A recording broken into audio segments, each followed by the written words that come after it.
I, 26F, have a sister, Jenna, who has always been the star of our family. I was the quiet one, the one who liked books and computers more than parties. She was the cheerleader, the prom queen, the one everyone adored. Our parents fueled this dynamic. They celebrated her social victories while politely nodding at my academic ones. Her life was a series of bright, loud moments. Mine was a quiet, steady hum. For years, I accepted it. It was just the way things were. Jenna was the sun, and I was a planet in her orbit, happy for her warmth but never expecting to be the center of anything.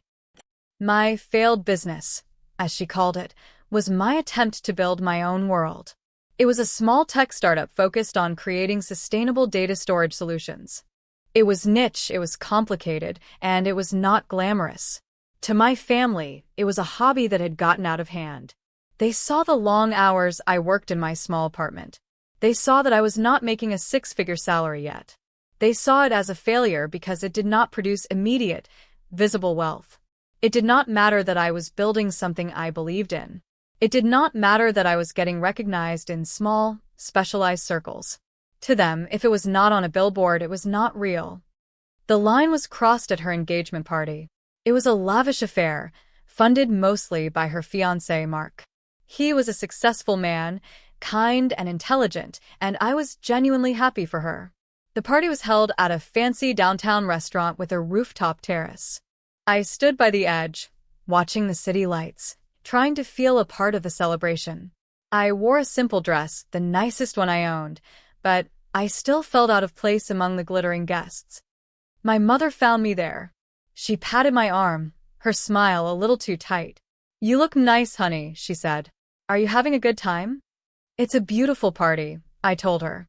And it was. "Jenna is so happy," she continued, her eyes scanning the crowd for her golden child. "Mark is just wonderful. He takes such good care of her." I nodded. "He seems great. It is just so nice to see her settled and successful," my mother said, and then she looked at me. It was a look I knew well. It was a look of gentle, loving pity. "You work so hard on your little computer thing. Maybe one day you will meet someone nice too." I did not say anything. Her words stung, but I was used to them. My little computer thing was my passion. It was my future. But to her, it was just a placeholder until I found a man to take care of me, just like Jenna had. I knew she did not mean to be cruel. In her world, this was success. This was happiness. Later, the toasts began. My father gave a tearful speech about his beautiful daughter. The maid of honor told a funny story from college. Then Jenna stood up, holding her champagne flute, with Mark standing proudly beside her. She thanked everyone for coming. She talked about how lucky she was to have found Mark. She was glowing. Then, her eyes found me in the crowd. A small, sly smile played on her lips. "I am so lucky in so many ways," she said into the microphone, her voice carrying across the silent room. "I have a wonderful fiancé, amazing friends, and a family that has always supported my dreams, no matter how big." She paused, and her smile widened. "It makes me appreciate what I have even more when I see how hard life can be for others. My sister, Sarah, for example." My blood ran cold. Every eye in the room turned to me. I felt like a bug under a microscope. "She has been pouring her heart and soul into a little business for years," Jenna continued, her tone dripping with fake sympathy. "It has not quite worked out. It is a tough world out there. But she never gives up. So I want to make a toast. To my sister, Sarah. May she one day find success, or at least a hobby that pays the bills." The room was filled with a few awkward chuckles. Some people clapped politely, unsure how to react. My face was burning. It was not just a backhanded comment. It was a public execution. She had taken my work, my dream, and held it up for ridicule in front of everyone I knew and everyone she wanted to impress. She called it a failed business. She called me a failure. Mark, her fiancé, had a strange expression on his face. He was not laughing. He was watching me, his brow furrowed. In that moment of complete humiliation, I did not cry. I did not run. I just stood there, my heart pounding a furious, steady rhythm in my chest. A switch flipped inside me. The quiet acceptance I had lived with for 26 years shattered. The hum was gone. In its place, a silent roar was building.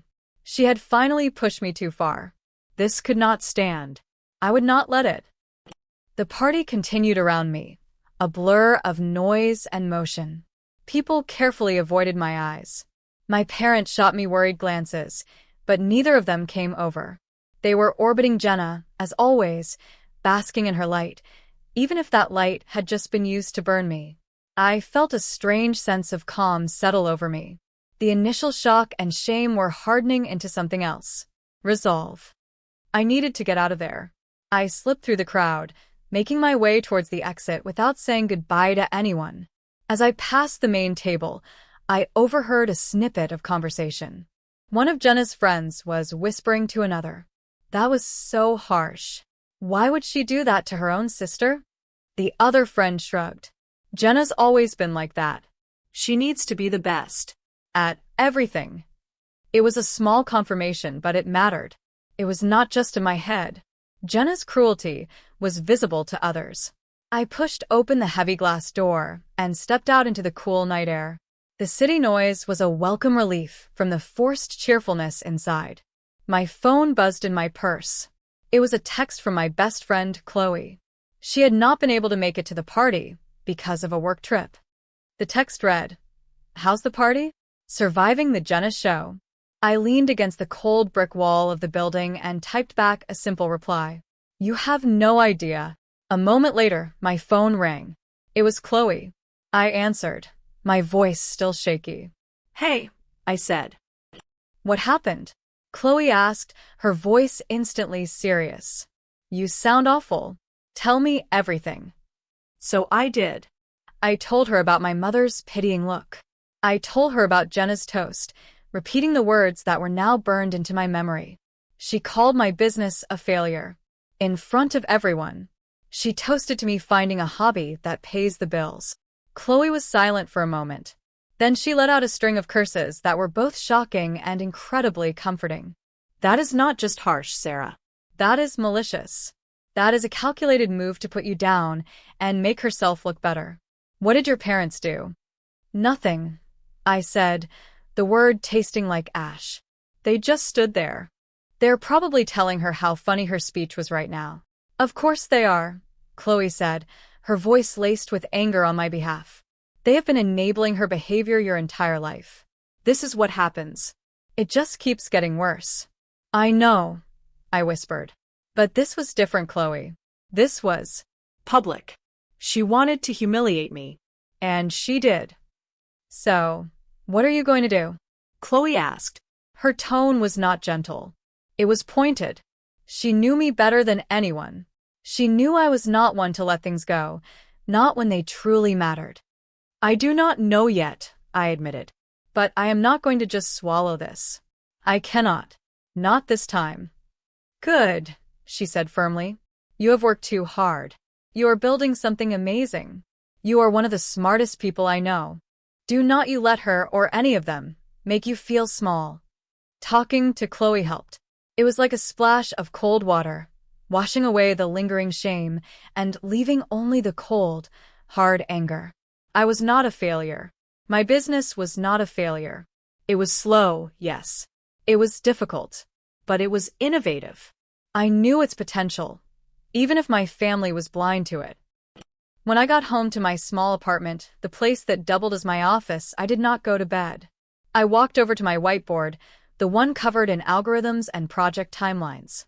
I looked at the complex diagrams, the goals I had set for the next quarter, the list of potential investors I planned to contact. This was not a hobby. This was my life's work. Jenna had mocked it because she did not understand it. She belittled it because she could not see its value.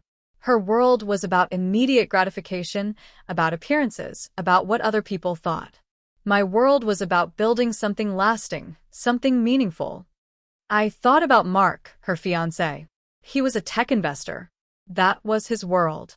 He had looked at me with a strange expression. Not pity. Something else? Curiosity? I could not be sure. But he was a variable I had not considered.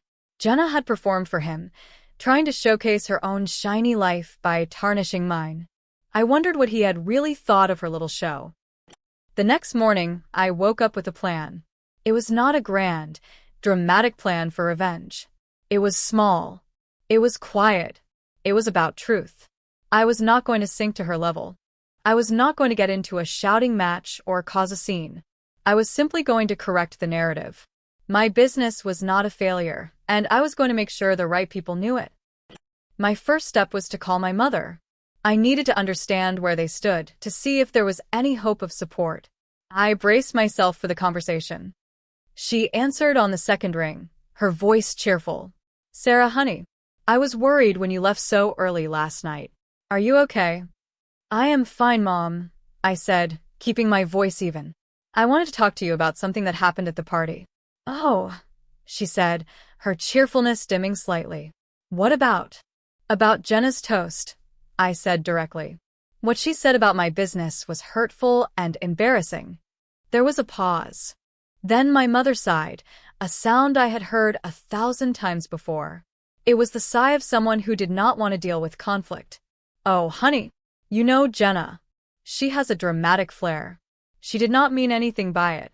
It was just a joke." "It was not a joke, Mom," I said, my grip on the phone tightening. "She called me a failure in front of 100 people. She belittled my work. That is not a joke." "You are being too sensitive," she said, her voice taking on a defensive edge. It was her engagement party. She was just feeling happy, and maybe had a little too much champagne. You should not take it so personally. This was it. The classic defense. Jenna did not mean it. I was too sensitive. It was her special day. I had heard it all before, every time Jenna had said something cruel or done something selfish. "So, you think it was okay for her to do that?" I asked, my voice dangerously quiet.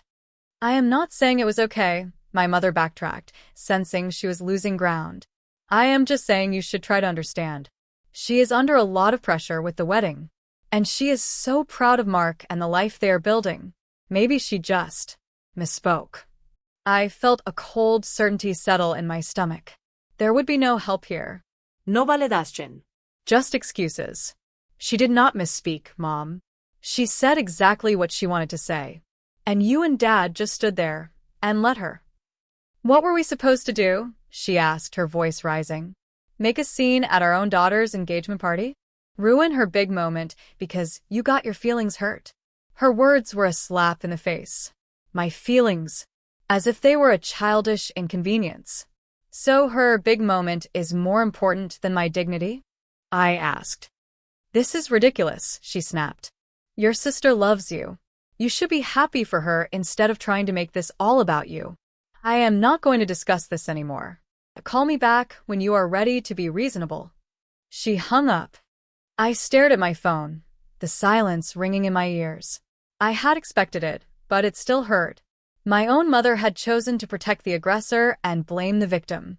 It was a pattern as old as our family itself. I felt a surge of anger, but it was a cold, focused anger now. I was completely on my own in this. And that was fine. It was better to know for sure. I put my phone down and went back to my whiteboard. My conversation with my mother had not been a failure. It was a successful data-gathering mission. I now had confirmation of my family's position. They would not help me. They would actively stand in my way to protect Jenna's perfect image. This changed my strategy. I could not rely on an appeal to fairness or family loyalty. I needed a different kind of leverage. I needed something they could not ignore or explain away. My mind went back to Mark, the tech investor, the man who lived and breathed the world that Jenna and my parents so casually dismissed. Jenna had performed her little act for him, but what if the act had backfired? What if he was the key? I spent the rest of the day working, channeling my frustration into code. Every line I wrote felt like a small act of defiance. "You think this is a hobby?" I thought. "I will show you what a hobby can build." My focus was sharper than it had been in months. The humiliation had become fuel. That evening, I did something I had been putting off for weeks. I updated my company's online profile. I polished the mission statement. I added the latest data from my successful beta tests. I uploaded a short, professional video demonstrating the prototype. I made sure that anyone who searched for my company, Teralytics, would not see a hobby. They would see a serious, data-driven startup with a clear vision. After I was done, I sat back and looked at the page. It was clean, professional, and compelling. It was the truth of my work. It was my answer to Jenna's lie.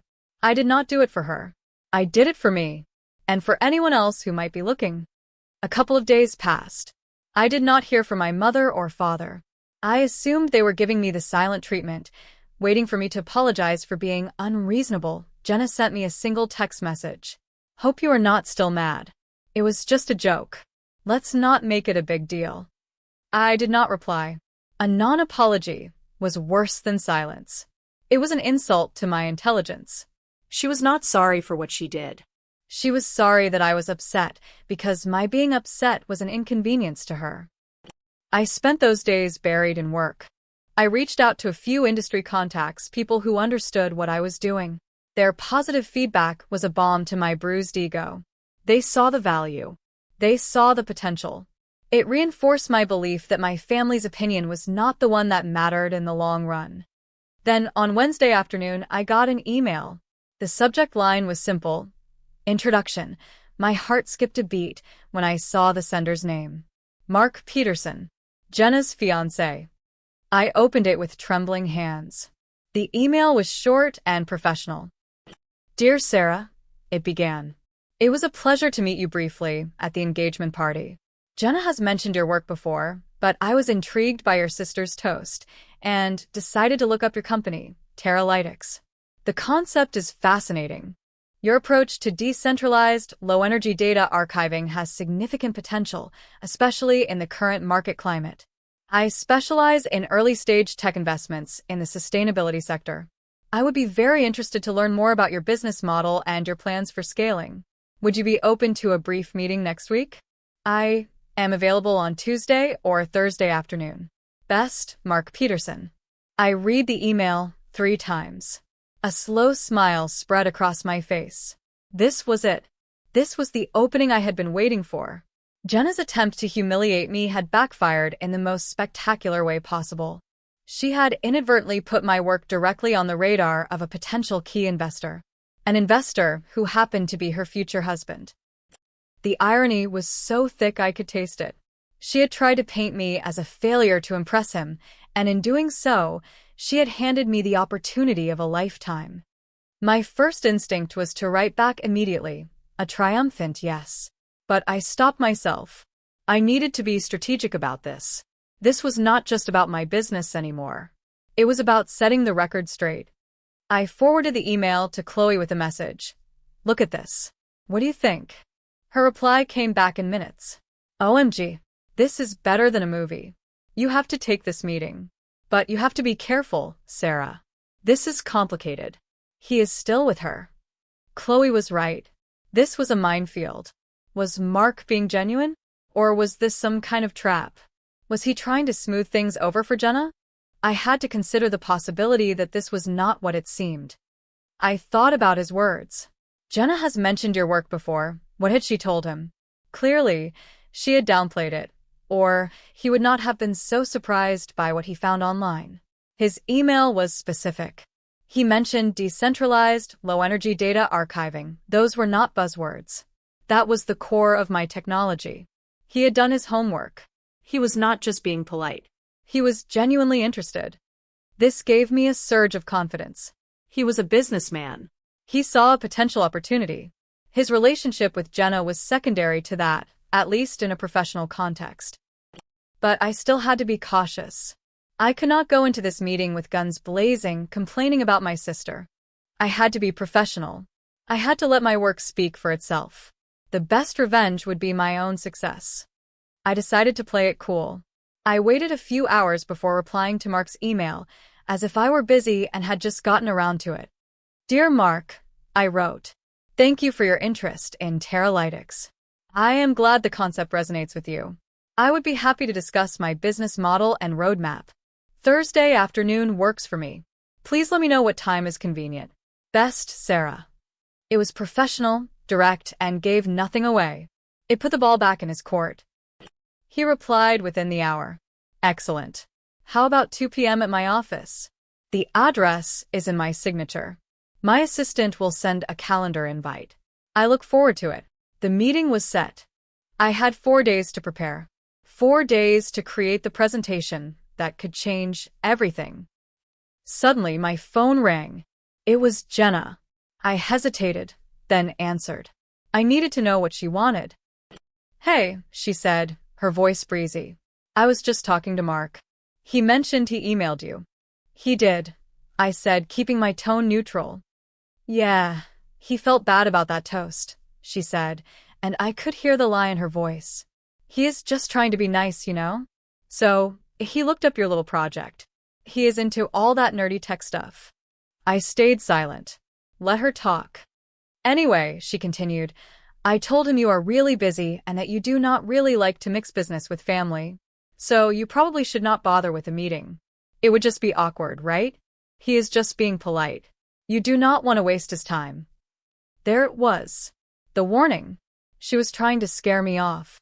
She was afraid of what might happen if Mark and I actually talked. She was afraid he might see the truth. This was the final piece of confirmation I needed. She was not just embarrassed. She was terrified. She had built a narrative for Mark where she was the successful, glamorous one, and I was the struggling, nerdy sister. If he saw my business as legitimate, her narrative would crumble. My resolve hardened into steel. I do not think it will be a waste of his time, I said calmly. Jenna's breezy tone vanished. What do you mean? She asked, her voice sharp. I mean, he is an investor in my field, I said. And I am a founder looking for investment. It seems like a conversation worth having. You are not seriously going to pitch him, are you? She asked, her voice incredulous. Sarah, this is my fiancé. Do not make things weird. It is a terrible idea. The only one making things weird is you, Jenna, I said, my patience finally snapping. You are the one who announced my failed business to a room full of people. You are the one who tried to use me as a punchline. This meeting is happening. And you and I are going to talk about this later. In person. There is nothing to talk about, she retorted. You are overreacting as usual. We will see about that, I said. I have a lot of work to do to prepare for my meeting. I have to go. I hung up before she could reply. My hand was shaking, but not from fear. It was from adrenaline. The game had changed. She had tried to put me in my place, and now she was panicking because I refused to stay there. The next 4 days were a blur of intense work. I lived on coffee and adrenaline. I refined my pitch deck, ran financial projections, and prepared for every possible question Mark could ask. I practiced my presentation in front of my webcam until my voice was hoarse. I was not just preparing for a meeting. I was preparing for battle. Chloe was my rock during this time. I sent her my slides, and she gave me feedback. Make the first slide bolder, she advised. Hit him with the core value proposition right away. Do not bury the lead. I called her the night before the meeting, my nerves frayed. What if I mess this up? I asked.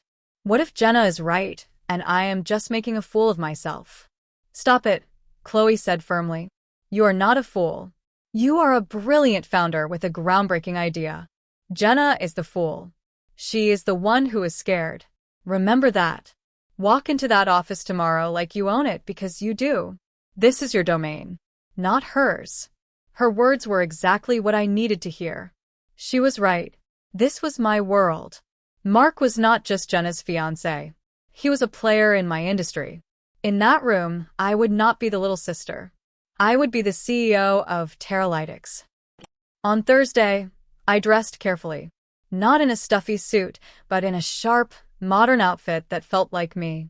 A dark blazer, a simple silk shirt, and tailored trousers. I looked professional, confident, and in control. I walked into the lobby of Mark's office building, a sleek glass tower downtown, and felt a sense of calm.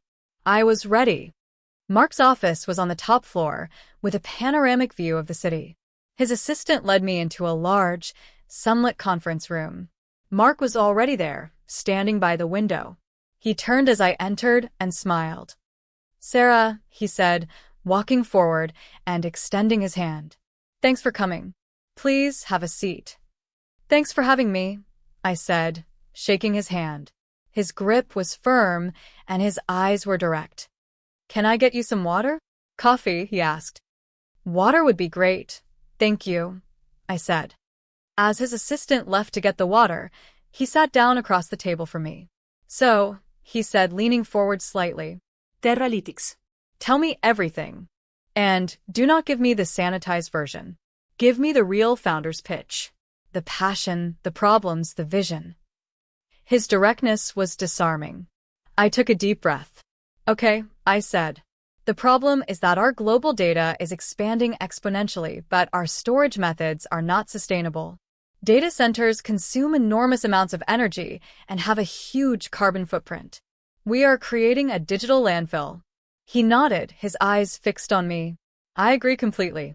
It is one of the biggest hidden crises in tech." "Exactly," I said, feeling a surge of energy. Terralytics is the solution. We are not just making storage more efficient. We are fundamentally changing how it works. We use a proprietary algorithm based on crystalline data structuring and a decentralized network. It reduces energy consumption by up to 90% and creates permanent, incorruptible archives. It is not just storage. It is digital preservation. I pulled out my tablet and slid it across the table. "This is our prototype dashboard. I can walk you through the live demo." For the next hour, we did not talk about Jenna. We did not talk about the party. We talked about data, about algorithms, about market entry strategies, and about scaling. He was brilliant. He asked questions that pushed me, that challenged my assumptions in the best way. He saw the potential, but he also saw the hurdles. "Your biggest challenge will be adoption," he said, pointing to one of my slides. "You are asking major corporations to abandon decades of infrastructure and trust a completely new system. How do you overcome that?" "We are not targeting them first," I explained. "Our entry market is scientific research and cultural heritage institutions, organizations that need to preserve massive datasets for centuries, not just years. Think genomic data, climate models, digital museum archives. They have a critical need and are more willing to innovate. Once we establish a foothold there, we can expand into the corporate sector." He leaned back in his chair, a slow smile spreading across his face. "That is smart," he said. "Very smart. You have thought this through." Then he paused, and his expression became more serious. "Sarah, I have to be honest with you. When Jenna talks about your work, she presents it very differently." Here it was. The moment of truth. I kept my expression neutral. "How so?" I asked. "She described it as a sort of passion project," he said, choosing his words carefully. "Something you do for fun." She made it sound like a small, non-commercial endeavor, almost like a charity. I met his gaze directly.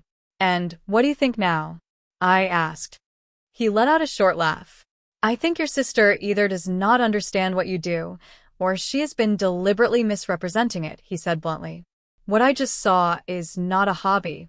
This is a multi-million-dollar idea at minimum. It is one of the most visionary concepts I have encountered in the last 5 years." The validation in his words was overwhelming. It was everything I had been waiting to hear. But I did not let my triumph show. I simply nodded. "I am glad you see the potential," I said. "See it?" "Sarah, I want to fund it," he said. "My firm would be very interested in leading your seed round. We would need to do our due diligence, of course, but based on this presentation, I am 90% there. This is exactly the kind of disruptive, sustainable tech we look for." I was stunned. I had hoped for a good meeting. I had dreamed of a follow-up conversation.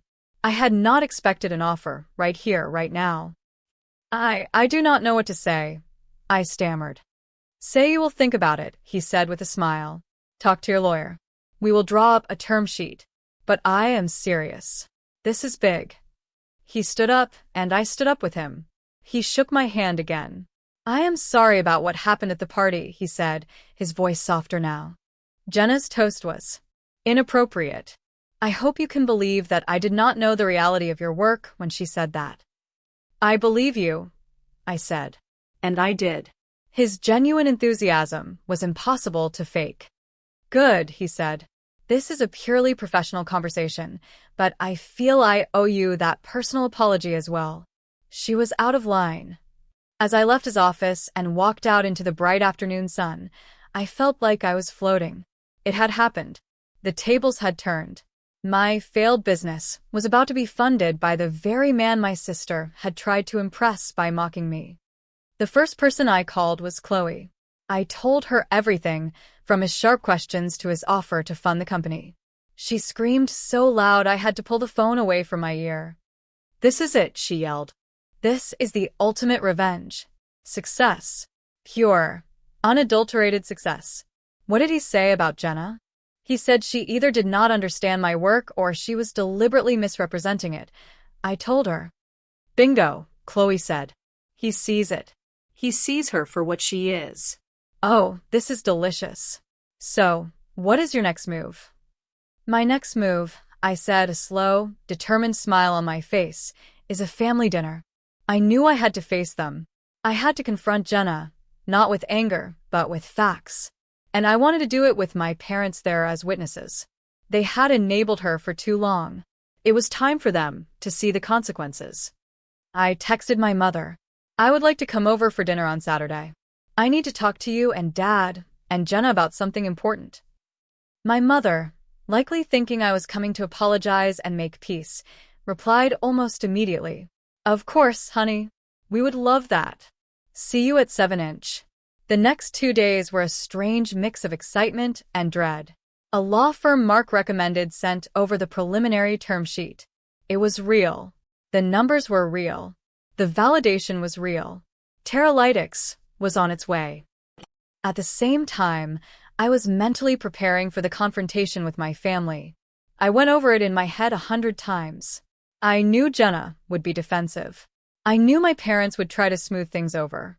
I had to stay calm. I had to stick to the facts.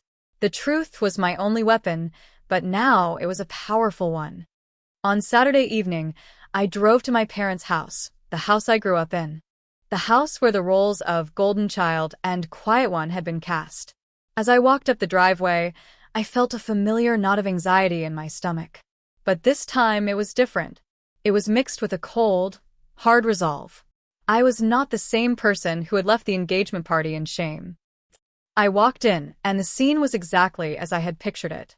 My dad was watching TV. My mom was bustling in the kitchen.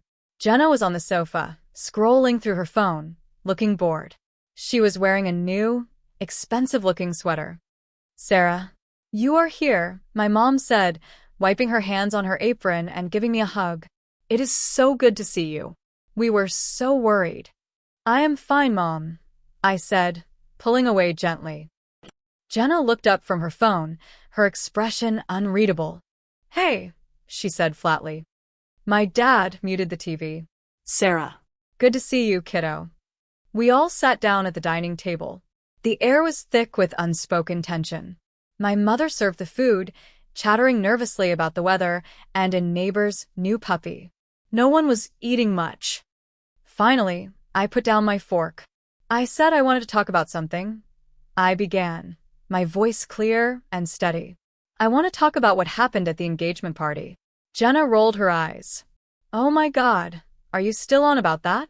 I already told you it was a joke. I texted you.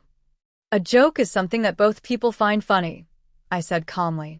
Humiliating me in front of everyone we know is not a joke, Jenna. It was cruel. You are being so dramatic, she scoffed. It was a toast. Get over it. No, I said, turning to look at my parents. I am not going to get over it. Because it was not just a one-time thing. It is part of a pattern. You have been belittling my work for years. Both of you, I said, looking at my mom and dad, have stood by and let it happen. My mother's face crumpled. That is not true, Sarah. We have always been proud of you. Proud of my little computer thing? I asked, quoting her words back to her. Proud enough to tell me I should focus on finding a husband instead?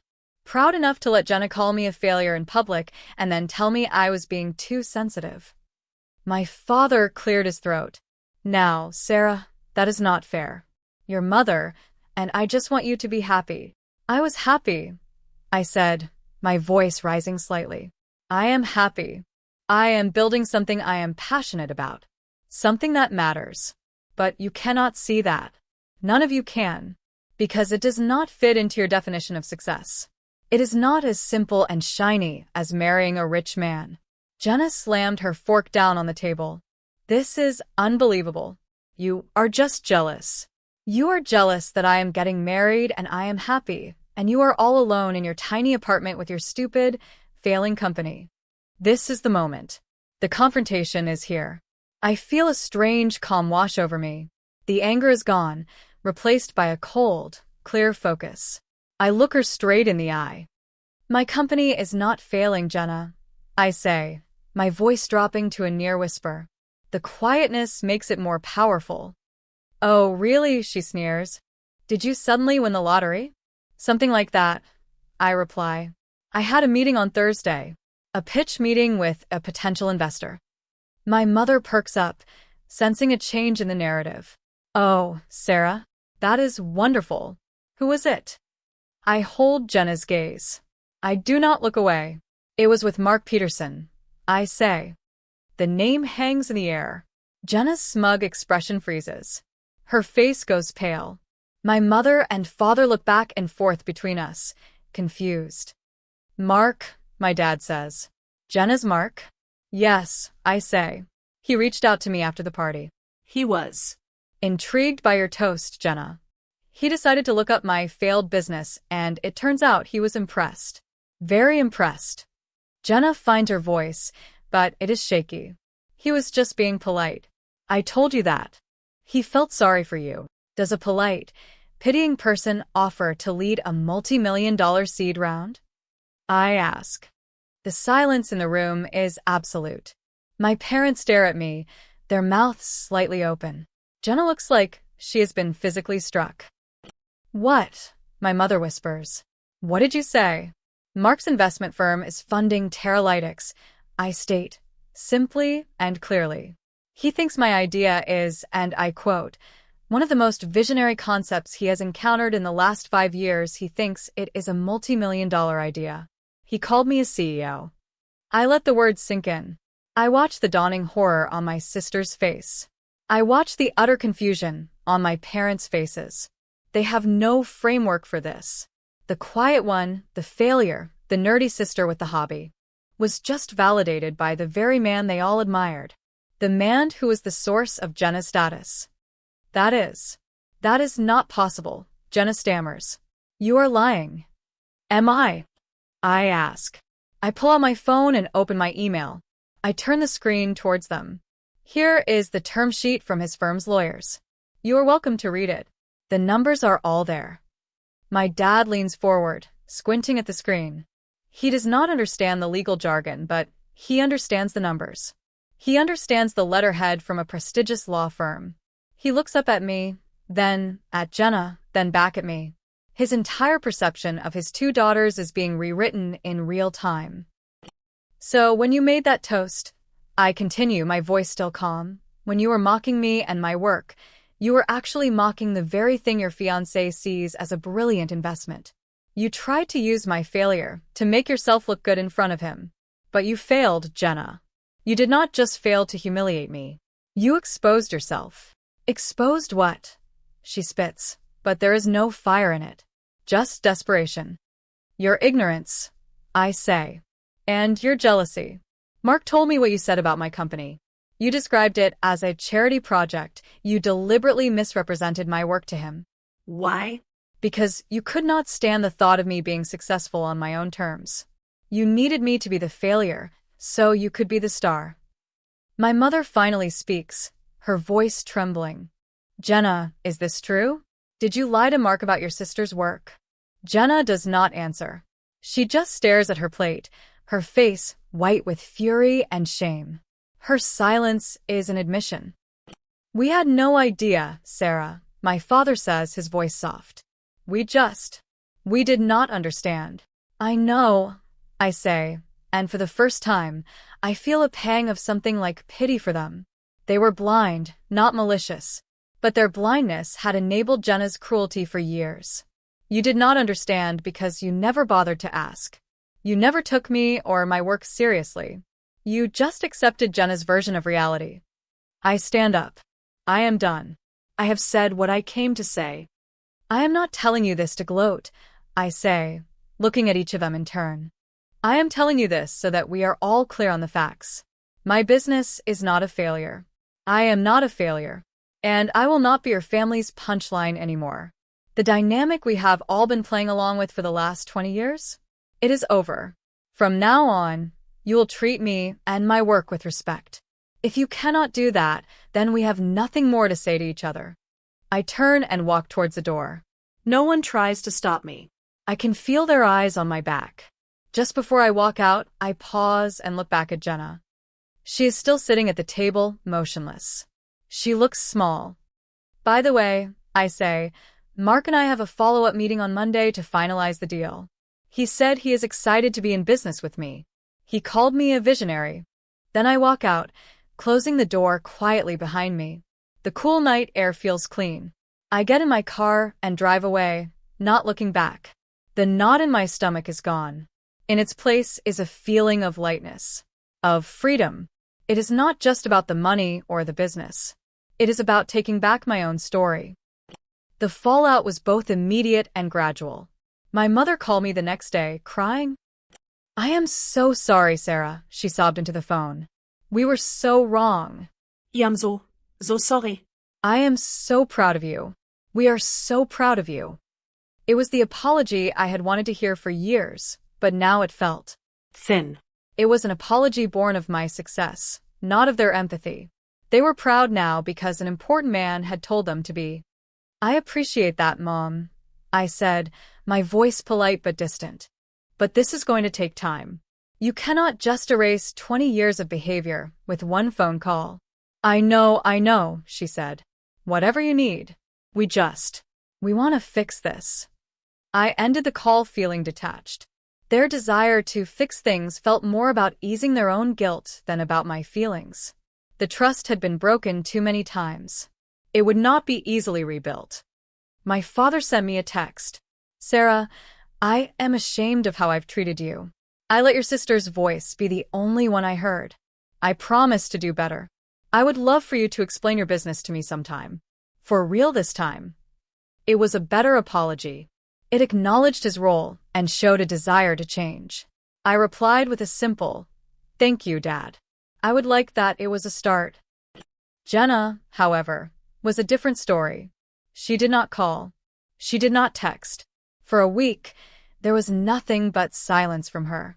I heard through my mother that she was not doing well. She and Mark were fighting. Apparently, Mark had confronted her after my dinner revelation.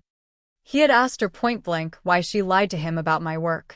According to my mother, Jenna had tried to play it off, saying she did not understand my nerdy stuff and was just trying to simplify it for him.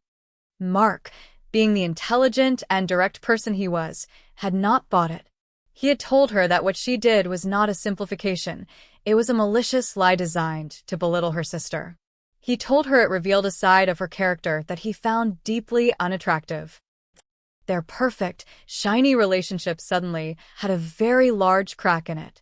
Jenna's status, which was entirely dependent on Mark, was now precarious. She had tried to secure her position by pushing me down, and in doing so, she had threatened the very foundation of her own happiness. A week later, I was in a coffee shop, meeting with the lawyer Mark had recommended to go over the final details of the investment. My phone buzzed. It was a text from an unknown number. We need to talk. Meet me at the park on 5th Street in an hour. Alone. It was not signed, but I knew who it was from. Jenna. The demand, the secrecy. It was so her. Part of me wanted to ignore it. I had nothing more to say to her.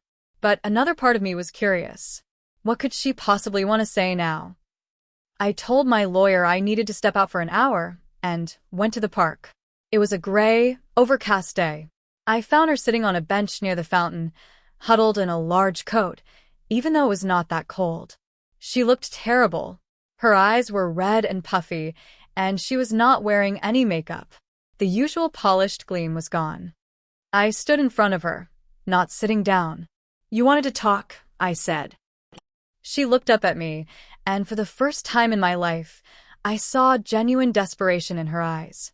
Not anger, not petulance, but fear. You have to call it off, she said, her voice a hoarse whisper. I was confused. Call what off? The deal, she said, her voice cracking. With Mark. You cannot take his money. You have to tell him you have changed your mind. Ich zerrte her, dumbfundel. Of all the things I had expected her to say, this was not one of them. Why on earth would I do that? I asked. Because you are ruining my life, she cried, tears starting to stream down her face. He looks at me differently now. He does not trust me. He keeps asking me questions. About you. About our childhood. About other things I might have simplified for him. You have turned him against me. I felt a cold wave of clarity. This was not about me. This was not about remorse. This was about her own self-preservation. She did not care that she had hurt me. She only cared that her actions had come back to hurt her. I did not turn him against you, Jenna. I said, my voice hard. You did. Your lies did. Your cruelty did. He is seeing who you really are. And it turns out, he does not like it very much. It was one stupid toast, she sobbed. Why are you making it such a big deal? You got what you wanted. You got his money. Now, just back off and let me fix my life. You think this is about money? I asked, my voice incredulous. You think this is some game I won? This is my life's work, Jenna. That deal, as you call it, is the culmination of years of sacrifice and dedication. The work you called a joke. The work you tried to destroy. And you are asking me to throw it all away to save your relationship? A relationship built on lies. She flinched as if I had slapped her. He is all I have, she whispered. Without him, I am nothing. The words were so pathetic, so empty, that they almost made me sad. Almost. But the memory of her smug face, of the public humiliation, was still too fresh. That is your problem, Jenna. Not mine, I said. Maybe it is time you started figuring out who you are without a man to define you. I turned and walked away, leaving her crying on the bench. I did not look back. That conversation was the end of something. It was the end of the sister I thought I had, and the beginning of a future where I was no longer living in her shadow. The deal with Mark's firm closed the following week. The first wire transfer hit my company's bank account, and I stared at the number for a full 5 minutes, unable to process it. It was real. I hired my first 2 employees, both brilliant engineers I had admired for years. We moved out of my apartment and into a small but professional office space. Teralytics was no longer just an idea on a whiteboard. It was a real company. My relationship with Mark became purely professional, and he was a consummate gentleman about it. We had weekly check-in calls. He was a sharp, insightful board member, and his guidance was invaluable. We never spoke of Jenna. It was an unspoken agreement. Our business relationship was separate from the family drama she had created. I heard from my parents that Jenna and Mark were in counseling. They had postponed the wedding indefinitely. Jenna had been forced to confront the fact that her fiancé saw her as dishonest and manipulative.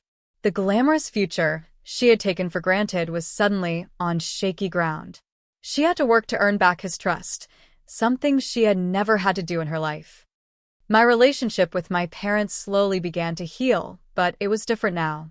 The old power dynamic was gone. They treated me with a new kind of respect, tinged with a bit of fear. The article called Teralytics a game changer in sustainable technology and highlighted me as a visionary CEO. They used a professional headshot of me that my new marketing person had insisted on. I looked confident, happy, and successful. Chloe framed the article and hung it in my office. A little reminder of what happens when you stop letting people define you, she said, giving me a hug. That evening, I got a text from Jenna. It was the first direct communication we'd had since our meeting in the park. It was a link to the article. Underneath it, she had written 2 words. You win. I stared at the text for a long time. It was not an apology. It was a concession of defeat. She still saw it as a competition. A game that I had won, and she had lost. She still did not get it. I typed back a reply, then deleted it. I typed another, and deleted that one too. Finally, I wrote something simple and true. It was never a competition, Jenna. I sent it and blocked her number.